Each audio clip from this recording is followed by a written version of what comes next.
Let's talk about retirement. And the reason for this is that every single Canadian at one point in time is going to look and go, hey, I don't want to work anymore.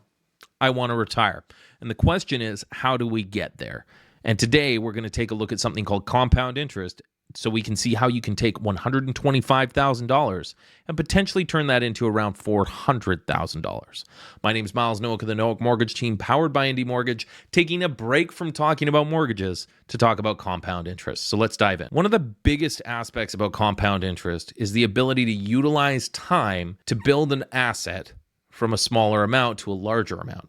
And the reason it works this way is because essentially what we're doing is taking the interest rate of return we're making off of an investment, rolling that back over to that investment, and then earning interest on our interest. And it works quite well, especially if you have time to do it. Now, if you're watching to hear some get-rich-quick idea that involves risky stocks or cryptocurrency or anything along those lines, that's not what this is about. Today, we're talking about a savings strategy that can help you take your money and make it work for you in a cost-effective manner and hopefully put you in a position where retirement seems a little bit less scary. Now, when we talk about this strategy, this should not be your be-all and end-all when it comes to retirement. You should have multiple strategies, and you should have someone helping you with that, like a financial planner or an investment advisor or something along those lines so that you know exactly what you're doing. So today, what we're going to do is take a dive in and say, if I put X amount of dollars away per month and I earn an interest rate of Y, what am I going to end up with at the end of 25 years? And the reason we use 25 years is because I am, you guessed it, a mortgage broker. And mortgages are generally 25 to 30 years. And the reason we're bringing this up as well is because we have seen the cost of goods and services, inflation, everything's been increasing. The cost of housing, cost of rent, everything. And at a certain point in time, people are going to want to retire and quit working, and we want to try and help people get to that point. And we want to show people how to do it safely and securely. Now, as mentioned, I'm not a financial planner. I am not an investment advisor. What I'm talking about here is simple things that I have seen in the past and things that I have done for myself to help myself build a retirement strategy. Now, when we talk about this, I mean, it's funny. I'm going to get a little personal here and share a story. My grandfather told my dad three things. He told him, live within your means, rely on your pension, pay off your mortgage.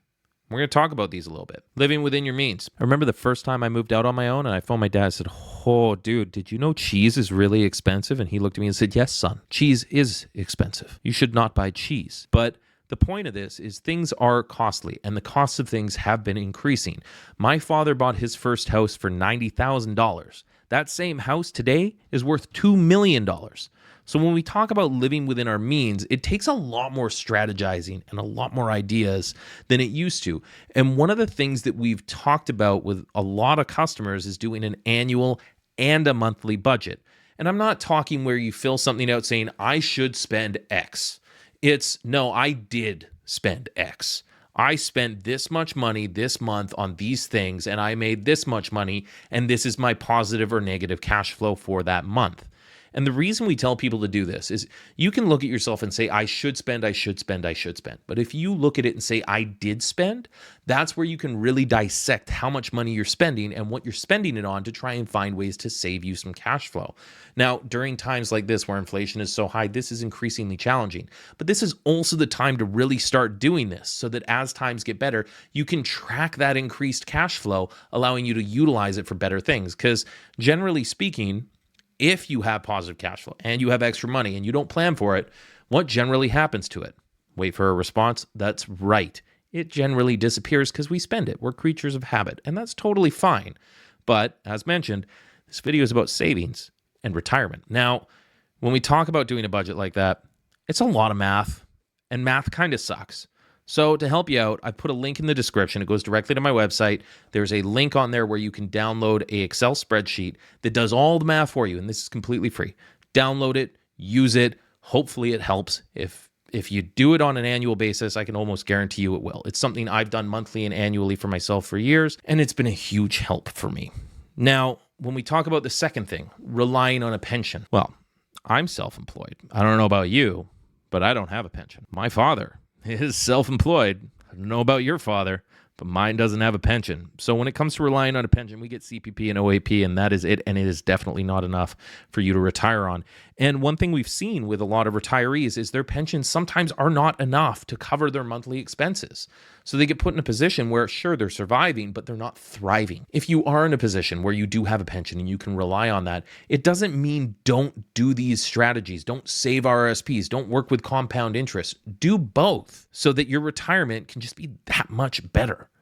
And when we talk about the third option, paying off your mortgage. Now, I'm not really giving advice at this point. I'm recommending an idea. When it comes to a mortgage and paying it off, what's better? Paying off a 5% mortgage as fast as possible, or paying it off over the regular amortization and taking any extra capital and earning something like, let's say, 7%. In my opinion, the 7% is better because it's positive cash flow. And we also know that every mortgage payment you put towards your house is going to increase your equity position. And that equity is available that you can utilize it later on down the road, whether it be a reverse mortgage or a home equity line of credit or something along those lines. It's always there. And generally speaking, a house is an appreciating asset. So whether your goal is to pay off your mortgage really quickly, or whether your goal is to pay it off slowly and build an investment account, both are good options. It just really depends on what you want to do. In my opinion, as long as it's positive cash flow, I like the investment side of things because I know I'm building equity in my house. I know through the appreciation of the value of my home and through making my monthly payments, I am building a return on that. I am building equity. So the investment thing, as long as the interest rate of return is higher than the interest on the mortgage, generally I'm okay with that. But that's a complete decision that is up to you and whatever your goals are. Now, for the reason we're all here, compound interest and taking something like, let's say, $125,000 and turning that into over $400,000. So for this, I'm going to throw some numbers out. And I'm going to try and keep it as simple and easy as possible to understand. What we're going to do is pretend we're putting $5,000 annually into an account that is going to be earning a rate of return of 7%, where that return is going to go back into the investment. It doesn't go into your pocket. It goes in that investment so you can pull it out when you want to retire. And we're going to base this off a 25-year period. And we're also going to take another step with this. And we're going to get into that in a second, closer to the end of the video. So if we take a look at this account, and let's say we're earning 7%. Over 5 years, you're going to have earned about $2,013, and the balance of that account is going to be $30,766, right? So not a huge rate of return, but the joy of compound interest is as time goes on, that's going to increase and get bigger because it's based on the amount in that account. And you're adding that money on top of the $5,000 you're already adding in. So that year, essentially, you're putting a little bit over $7,000 into that account. So by 10 years, that's going to be up to $73,918. And you're going to have earned about $4,836 on it that year, which is going to once again get rolled into that account. Now, I'm not going to go through all this and go every 5 years. We're going to jump right down to 25 years. But first, I'm going to throw a little bit of an extra at this. What if we take a look at this and say we're putting it into an RRSP, or a Registered Retirement Savings Plan, which is an account that can be written off against your income. And let's say we're making $100,000, putting us into about a 20% tax bracket roughly. That means we're going to be earning roughly $1,003 a year in tax return money from this RRSP contribution. And let's say, because we like to diversify, we're going to put that into a TFSA instead of the RRSP. And that TFSA is going to earn the same rate of return. Now, because it's a smaller number, the rate of return is going to be lower, right? So if you put it in the RRSP, sometimes that could be more beneficial. It's completely up to you and what you want to do. And there are very big differences between an RRSP and a TFSA, and the fact that an RRSP, you can write off against your taxes, right? It's going to allow you to lower your tax amount and get money back with the theory that you're going to be taxed on those dollars once you start pulling those out for income. Now, with a TFSA, you can't do that. However, you don't pay income tax on the returns generated from the account. This is a very simplified sort of description of these accounts. And as mentioned, if you don't have a financial planner, you should talk to one, especially if you're thinking about doing these sort of strategies. Now, once again, let's say we're earning 7%. That means off the first year, you're going to be earning roughly $70. And then by year 10, you're going to be earning about $970, and your balance is going to be about $14,821 in that account, off of putting that tax return in, plus the interest return every year. Now, if we go down to 25 years, And this is where things get interesting. By 25 years, that RRSP should have a value of about $338,382. You're going to have received around $25,075 back in tax return money, and that TFSA account is going to be worth about $67,846. After that 25th year, the total combined balances of these two accounts should be around $406,228 off of $5,000 a year for 25 years. That's $125,000, turning into $406,228. Now, when it boils down to it, as mentioned, this should not be your only strategy for retirement, because if you think you're going to retire on under $500,000, you better have a really good pension. But it's a strategy nonetheless. And I remember, once again, we're going to get personal on this. When I turned 30, I looked at myself and thought, what the hell am I doing?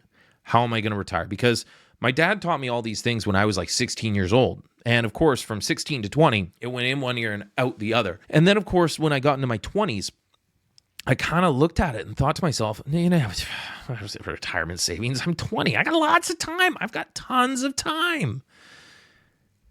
And then I woke up and I was 30. And turning 30 made me realize something. 25 to 30 years went by like that. It went by so fast, it's not even funny. So the reason I'm talking about this at the end of the video is, and if you've stuck around, thank you, is because if you're in that 25 to 30 to 35 year area and you haven't started these processes, I'm not telling you you have to.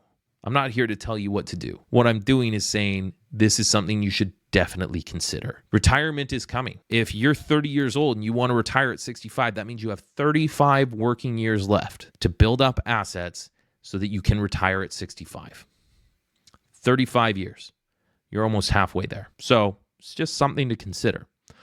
Once again, my name is Miles Noack of the Noack Mortgage Team, where our process can be your solution. And if you have any questions about the stuff that we talked about today, make sure to put it in the comments below. I do my best to get back to every single comment I receive, and I love engaging with people in this sort of topic. Thanks for watching. Hope you have a great rest of your day. I'll chat with you soon.